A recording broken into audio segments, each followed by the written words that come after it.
Software engineering में हम chapter 4 ले रहे हैं, अध्याय 4 प्रोसेस मॉडल्स। हम यहां पर सॉफ्टवेयर डेवलपमेंट लाइफ साइकिल्स के बारे में बात कर रहे हैं। कॉन्करेंट मॉडल्स, ये SDLC मॉडल है, software development life cycle model है। कॉन्करेंट का मतलब यह है कि सारी की सारी गतिविधियां एक साथ चल रही होंगी, लेकिन किसी न किसी स्टेट में होंगी। ये बहुत इंपॉर्टेंट बात मैं कह रहा हूं आपको। देखिए, कॉन्करेंट डेवलपमेंट मॉडल को हम कॉन्करेंट इंजीनियरिंग भी कहते हैं।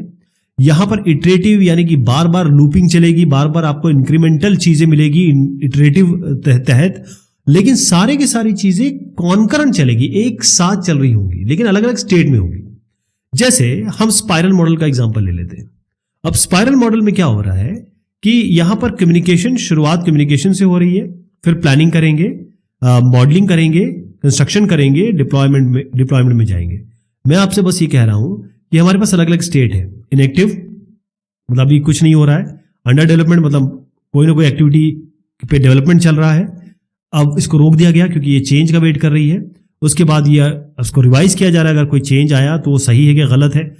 उसके बाद ये बेसलाइन करके ये डन हो जाता है। अंडर रिव्यू का मतलब ये होता है कि अंडर डेवलपमेंट में भी अंडर रिव्यू पे जा सकते हैं, अंडर रिवीजन में भी अंडर रिव्यू, क्योंकि आपको समझना होता है कि जो चीजें इसमें बताई गई हैं वो वाकई करनी है कि नहीं करनी है। आपने किसी मैनेजर के पास भेजा, किसी बॉस के पास भेजा, ठीक है जी। तो अब आप इसको एग्जाम्पल के तहत समझिए कि आप यूं चल रहे हैं, आप वॉकिंग स्टेट में हैं, उसके बाद आपका दोस्त मिल गया तो आप बात करने लगे, स्टैंडिंग स्टेट में आ गए। आपका दोस्त चला गया तो आप आगे वापस बढ़ने लगे तो आप वेटिंग स्टेट में आ गए। बस इसका मतलब ये समझ लीजिए कि आप अलग अलग स्टेट में हैं। तो यहां पर अगर हम सॉफ्टवेयर डेवलपमेंट लाइफ साइकिल के ये अलग अलग आदमी लोग ले लें तो ये हमेशा किसी न किसी स्टेट में है, ठीक। तो मॉडलिंग जो हो रही है, एक एग्जांपल लेके चलते हैं। एक मॉडलिंग ये वाली जो चीज है, ये जो है ये किसी भी स्टेट में हो सकती है, लेकिन ये किसी स्टेट में है तो दूसरी भी किसी न किसी स्टेट में होगी, यानी कम्युनिकेशन कंस्ट्रक्शन भी किसी न किसी स्टेट में होगी, और सारी की सारी एक साथ चल रही हैं, किसी न किसी स्टेट में होंगी। वो अभी सो रही होंगी, वो जगी होंगी या चल रही होंगी। अब एग्जाम्पल के तौर पे समझिए, सॉफ्टवेयर के तहत अब प्रोजेक्ट आपका शुरू होता है तो सबसे पहले क्या होता है, कम्युनिकेशन एक्टिविटी होती है, बातचीत हो रही है, रिक्वायरमेंट निकालनी है आपको। अब पहले इटरेशन में, पहले बार जब आपने इटरेशन किया तो आपने देखा कि भाई बातचीत तो हो गई, सारा काम हो गया, रिक्वायरमेंट आ गई। तो हमने रिक्वायरमेंट जब मिल गई हमें, तो अब ये जो एक्टिविटी जो आपके अंडर डेवलपमेंट कह सकते हैं आप, वो चलेगी अवेटिंग चेंजेस। अब ये चेंजेस की स्टेट में आ गई, यही कम्युनिकेशन एक्टिविटी। मतलब अब इसका जो स्टेट था, मतलब अगर ये यहां पर अंडर डेवलपमेंट है तो अब यही कम्युनिकेशन एक्टिविटी किस में आ गई, अवेटिंग चेंज में आ गई। अब आइए मॉडलिंग एक्टिविटी पे। जब कम्युनिकेशन चल रहा था तो इसके कम्युनिकेशन के बाद ही तो मॉडलिंग आती है। अभी मॉडलिंग तो शांत स्टेट में था, तो इसको हम नन स्टेट कह देंगे या इनएक्टिव स्टेट कह देंगे, ठीक। जब कम्युनिकेशन खत्म हो गया, मॉडलिंग की शुरुआत हो गई, तो मॉडलिंग की स्टेट में आ गई। पहले इनएक्टिव स्टेट में थी, अभी किस में चली गई, अंडर डेवलपमेंट स्टेट में चली गई। तो यहां पर ये इनएक्टिव स्टेट में थी, अब ये अगला किस में आ गई, अंडर डेवलपमेंट में, क्योंकि अब इस पे काम शुरू हो गया है। लेकिन अगर कस्टमर कहता है कि नहीं भाई कुछ चेंजेस और हैं, तो ये कम्युनिकेशन एक्टिविटी दोबारा चलानी पड़ेगी, है ना। तो जो मॉडलिंग एक्टिविटी अंडर डेवलपमेंट में थी वो कहां चली जाएगी, अवेटिंग चेंजेस।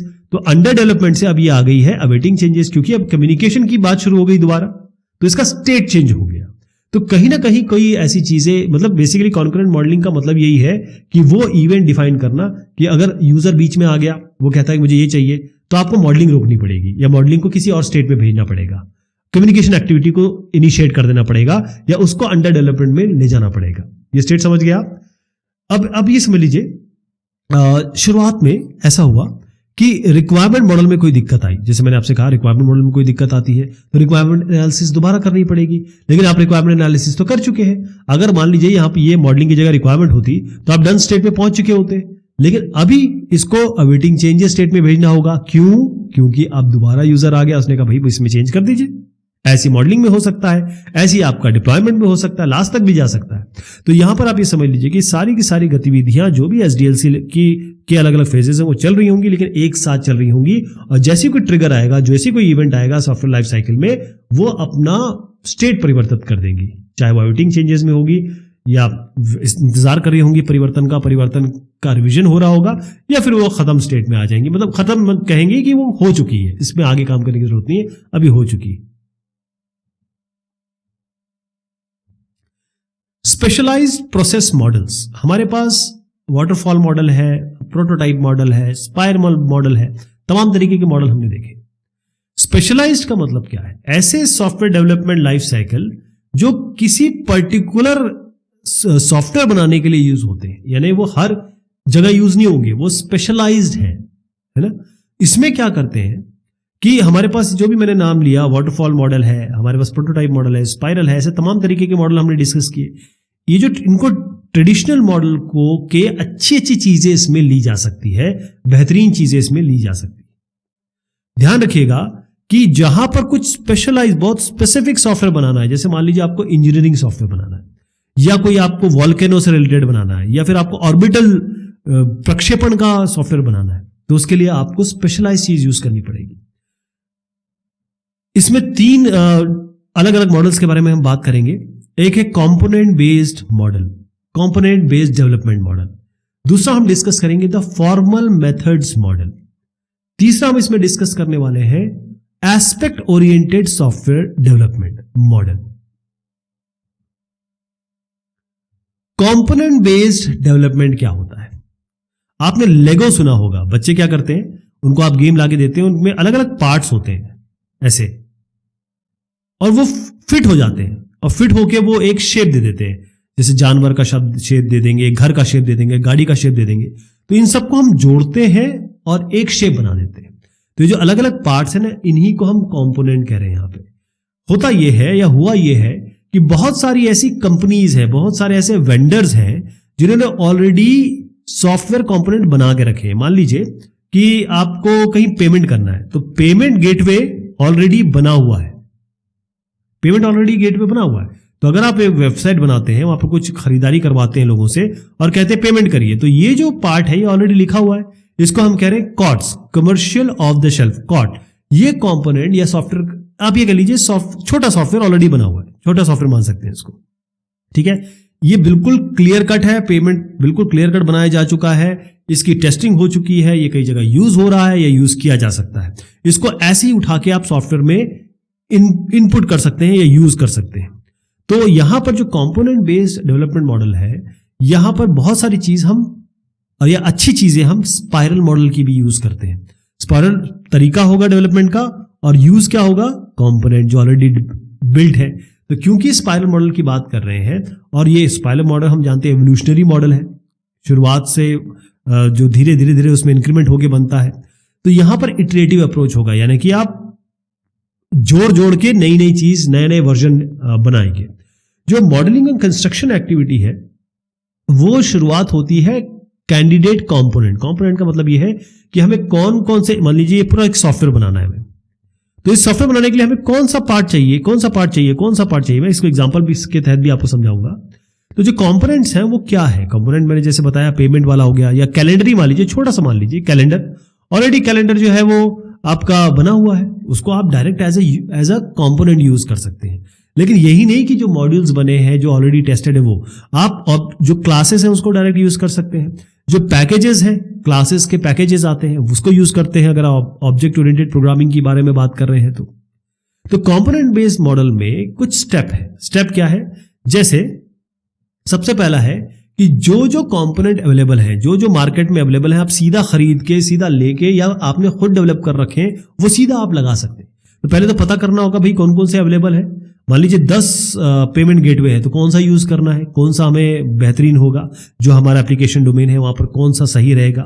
उसके बाद ये जो कंपोनेंट आपने ले लिया, ये कंपोनेंट ले लिया, ये कंपोनेंट खरीद लिया या खुद बना लिया या खुद आपका बना हुआ, इन सबको आप इंटीग्रेट करेंगे, साथ में जोड़ेंगे। अब जोड़ना है, उसके लिए क्या करेंगे?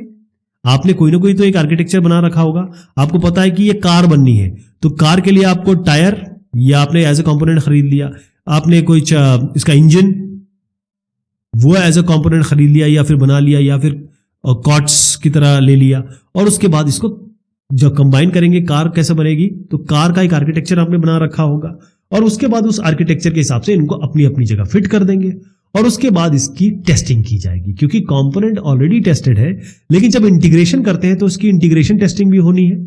ठीक है जी। तो कंपोनेंट बेस्ड डेवलपमेंट मॉडल का मतलब मेन ये है कि जो चीज ऑलरेडी बनी है उसको री इन्वेंट क्यों करना, why to reinvent the wheel. जो चीज बनी हुई है उसको रीयूज कर लिया जाए। और रीयूजेबिलिटी से क्या होता है, एक तो टाइम भी कम लगता है, प्रोजेक्ट का कॉस्ट भी कम होता है। एक चीज को सिरे से दोबारा बनाना, इससे बेहतर है कि जो ऑलरेडी बना हुआ उसको ले लें।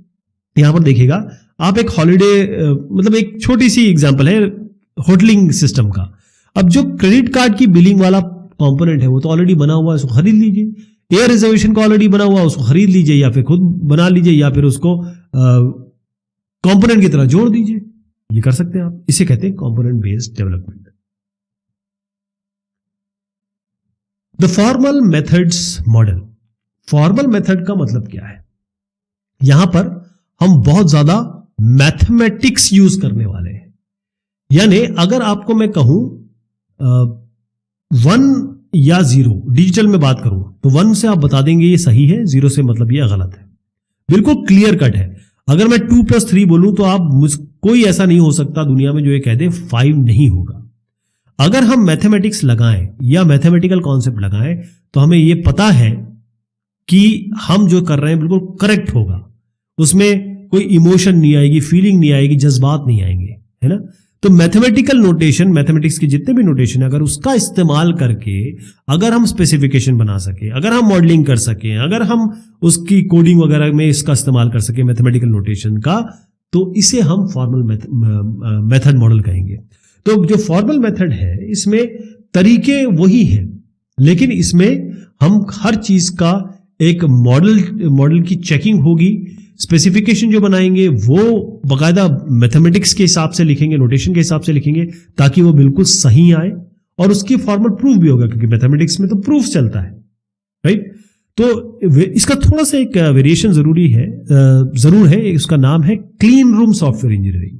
क्लीन रूम का मतलब ये होता है कि बाकी चीजों की व्यवस्था नहीं है, जो बाकी एसडीएलसी में हो सकती है प्रॉब्लम, वो नहीं होती है, इसलिए बिल्कुल क्लीन है।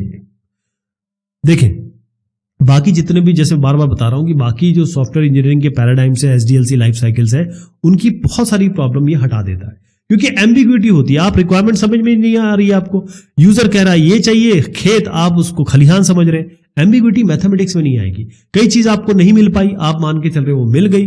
कई बार इनकंसिस्टेंसी है, मतलब आप जो बना रहे हैं वो नहीं बना, वो यूजर मांग ही नहीं रहा है, लेकिन आपने अपने हिसाब से समझ लिया इसको। तो अगर इसकी हम मैथमेटिकल एनालिसिस कर सकें, चाहे स्पेसिफिकेशन हो, चाहे रिक्वायरमेंट हो, चाहे मॉडलिंग हो, तो कितना बेहतरीन रहेगा। तो ये मेन स्ट्रीम अप्रोच नहीं है, लेकिन एक चीज ये प्रॉमिस करती है। मेन स्ट्रीम अप्रोच मतलब हर एक सॉफ्टवेयर या ऐप या फिर वेबसाइट के लिए इसको हम नहीं यूज कर सकते, लेकिन एक चीज ये बिल्कुल कहते हैं, ठोक बजा के कहती है, ये वाला जो मॉडल है, कि हम आपको डिफेक्ट फ्री सॉफ्टवेयर देंगे, आपके सॉफ्टवेयर में कोई एरर नहीं होगी। लेकिन यहां पर कुछ चीजें हैं। पहली चीज तो यह है कि फॉर्मल मेथड में स्पेसिफिकेशन या रिक्वायरमेंट लिखना ही अपने आप में बहुत बड़ा चैलेंज है। मैथमेटिक्स अपने आप में एक विधा है, इसको समझना पहले ही टाइम कंज्यूमिंग है, बड़ा एक्सपेंसिव भी है, क्योंकि आपको इसके लिए एक्सपर्ट चाहिए होंगे। जो सॉफ्टवेयर डेवलपर है वो पहले तो समझें इसको, लिखें और उसके बाद उसको आगे मेंटेन भी करें, ये एक चीज है। अब कोई ऐसा कस्टमर है जो आपके पास आया कि सॉफ्टवेयर बना दीजिए, आप उसको मैथमेटिक्स समझाने लगे या फिर उसको बताने लगे, देखिए आपने ये लिखा है।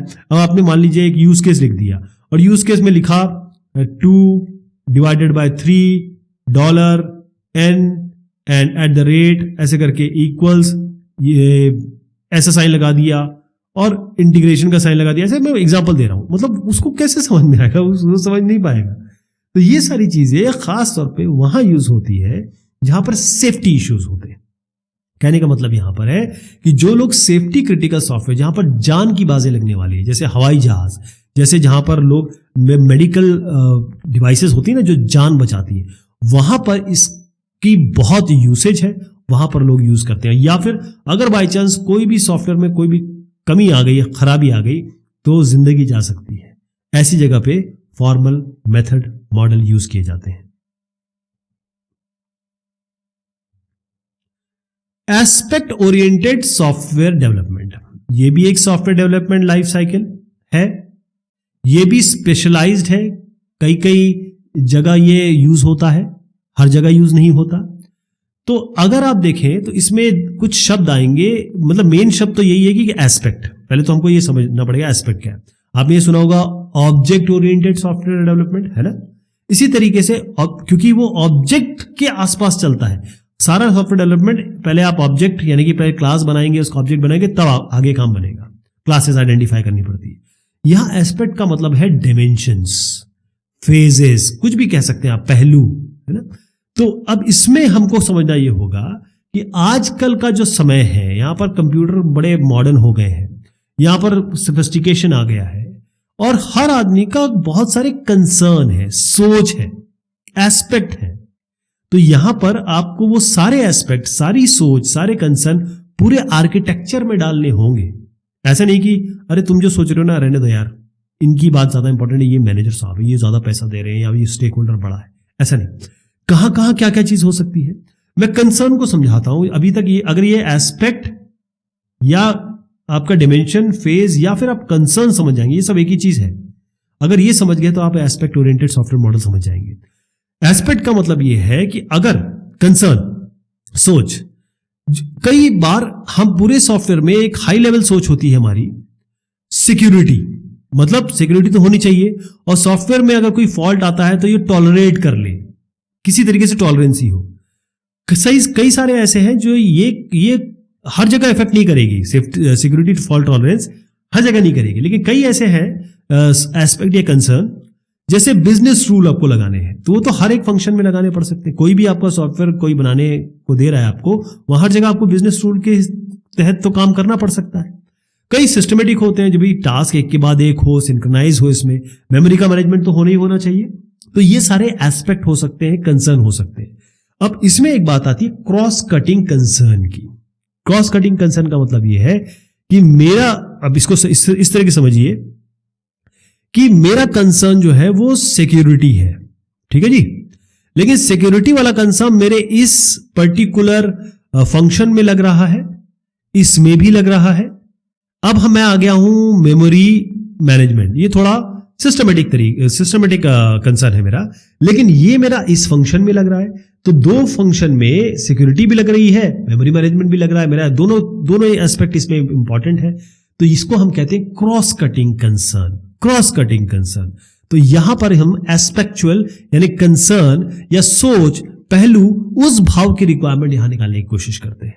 क्योंकि सॉफ्टवेयर आर्किटेक्चर में आप देख रहे हैं कि बहुत सारी जैसे सिक्योरिटी है वो भी लग रही है इस जगह पे, और यहां भी लगाना जरूरी है, और मेमोरी भी यहां पर इंपॉर्टेंट है मैनेजमेंट करना। तो इसको समझाने की कोशिश करूंगा कि जो लेगेसी प्रोग्राम है ना, इसकी क्रॉस कटिंग कंसर्न यहां पर इस तरीके की होती है, लेकिन सब पैरेलल होगी, समानांतर होगी, या एक के बाद एक होगी।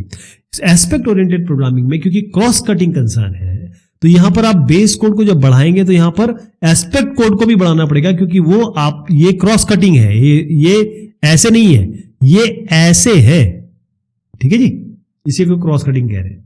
तो एस्पेक्ट ओरिएंटेड सॉफ्टवेयर डेवलपमेंट कहिए, एओएसडी, या एस्पेक्ट ओरिएंटेड प्रोग्रामिंग कहिए आप इसको, या एस्पेक्ट ओरिएंटेड कंपोनेंट इंजीनियरिंग कहेंगे, ये 1 2 3 तीनों चीज एक ही चीज है। ये आपको थोड़ा सा नाम परिवर्तित कर देता है। आपको याद है ना कि हमारे जो normal software development life cycle है उसमें क्या चलता है, उसमें हम पहले, क्योंकि अलग अलग उसके फेजेस होते हैं, तो फेजेस में क्या होगा, पहले कम्युनिकेशन करते हैं, रिक्वायरमेंट लेते हैं, ऐसे उसके बाद हम थोड़ा सा प्लानिंग करते हैं, उसके बाद मॉडलिंग करते हैं, फिर हम कंस्ट्रक्शन करते हैं, उसके बाद फाइनल क्या करते हैं, हम डिप्लॉयमेंट करते हैं। तो ये हमारे मॉडल है, इसमें फेजेस है। यहां इन्होंने कहा कि भाई हम थोड़ा फेजेस का नाम चेंज कर देते हैं, एक यहां पर हम डिफाइनिंग कर देंगे, यहां स्पेसिफाइंग कर देंगे, या डिजाइनिंग कर देंगे, कंस्ट्रक्टिंग कर देंगे, बात तो सेम ही है। तो ये कहते हैं कि आप जो सबरूटीन की बात करते थे कि भाई सबरूटीन मतलब एक फंक्शन होता है कि एक मान लीजिए फैक्टोरियल का फंक्शन हो गया या फिबोनाची का हो गया, और हम मोस्टली चीजें कैसे यूज करते थे कि यहां पर हमने एक क्लास बना दी, उसको हमने इनहेरिट कर लिया अगर इसकी फंक्शनैलिटी यूज करनी है। लेकिन यहां पर एस्पेक्ट ओरिएंटेड में वो बताएगा कि कैसे यूज करना है, किस तरीके से यूज करना है, तो वो आपको ये तरीका बताएगा, प्रोसेस और मेथोडोलॉजिकल अप्रोच होगा इसमें कि भाई अगर ये सब करना है तो कैसे करना है। क्योंकि यहाँ क्रॉस कटिंग कंसर्न है, आपस में जुड़े हुए या आपस में एक तरीके से रास्ता काटते हुए कंसर्न है। तो एवोल्यूशनरी मॉडल आप देख रहे हैं क्योंकि धीरे धीरे चीजें बढ़ेगी। यहां पर क्योंकि एस्पेक्ट के बारे में बात आ रही है, एस्पेक्ट को पहले तो आप आइडेंटिफाई करो भाई एस्पेक्ट क्या होंगे, पहलू क्या होंगे, अलग अलग डिमेंशंस क्या होंगे इसके, और उसको बनाना पड़ेगा। तो एवोल्यूशनरी मॉडल सबसे बेस्ट है। दूसरा यहां पर है क्योंकि यहाँ पैरेलल नेचर है, कॉन्करेंट मॉडल, कॉन्करेंट डेवलपमेंट हो रहा है, कॉन्करेंट डेवलपमेंट एक अगर ये हो रहा है तो साथ में ये भी करना पड़ेगा आपको, क्योंकि एस्पेक्ट हर जगह क्रॉस कटिंग हो रहे हैं, है ना। तो इसलिए जरूरी ये हो जाता है कि आप पैरेलल नेचर, पैरेलल तरीका कॉन्करेंट डेवलपमेंट का, और साथ में ये एवोल्यूशनरी मॉडल, ये दोनों इसके लिए अप्रोप्रिएट है।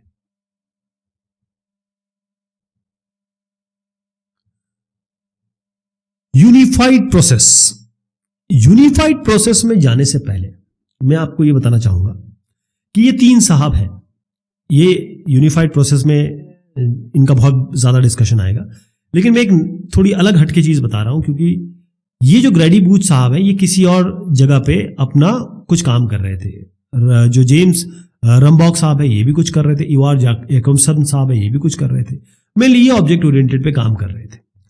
1990 की बात है। जेम्स साहब, ग्रैडी साहब और ये इवार साहब, ये एक यूनिफाइड मेथड, यानी इन्होंने क्या किया कि अलग अलग काम कर रहे थे, अभी इन्होंने साथ काम करना शुरू किया, क्योंकि सबके सब ऑब्जेक्ट ओरिएंटेड एनालिसिस पे ही काम कर रहे थे। तो इन्होंने कहा कि भाई हम जो ऑब्जेक्ट ओरिएंटेड मॉडलिंग या ऑब्जेक्ट ओरिएंटेड पे काम कर रहे हैं, ऑब्जेक्ट जो बेसिकली क्लास का एक ऑब्जेक्ट बनता है। क्लास का मतलब ये है कि आप पर्टिकुलर रियल लाइफ की चीज को एक क्लास बना सकते हैं और उसके ऑब्जेक्ट बना के फिर हम प्रोग्रामिंग को उस तरीके से देखें। तो यहां पर ये तीनों जो अलग अलग काम कर रहे थे ऑब्जेक्ट ओरिएंटेड पैराडाइम पे या जो भी ऑब्जेक्ट ओरिएंटेड से रिलेटेड है, ये तीनों ने एक साथ काम करना शुरू किया। और जब इन्होंने साथ काम करना शुरू किया तो एक बहुत बेहतरीन लैंग्वेज का इजाद हुआ, जो हम अब सॉफ्टवेयर इंडस्ट्री का डी फैक्टो है, उसे हम कहते हैं यूएमएल, यूनिफाइड मॉडलिंग लैंग्वेज। ये एक ऐसा नोटेशन है, जब यूज केस बनाएंगे तब यूज करेंगे, जब मॉडलिंग करेंगे तब यूज करेंगे। बहुत सारे इसमें डायग्राम्स होते हैं और बहुत अच्छी तरीके से ये आप रिप्रेजेंट कर सकते हैं। तो 1997 के बाद यूएमएल एक डी फैक्टो यानी कि एक फैक्ट्री स्टैंडर्ड बन गया ऑब्जेक्ट ओरिएंटेड सॉफ्टवेयर डेवलपमेंट का। जो C++ है, जावा है, C# है, ये सारे ऑब्जेक्ट बेस्ड है। यूनिफाइड प्रोसेस क्या होता है सॉफ्टवेयर डेवलपमेंट लाइफ साइकिल का, इसकी चर्चा हम करेंगे अगली बार। तब तक शुक्रिया, मेहरबानी आप सभी।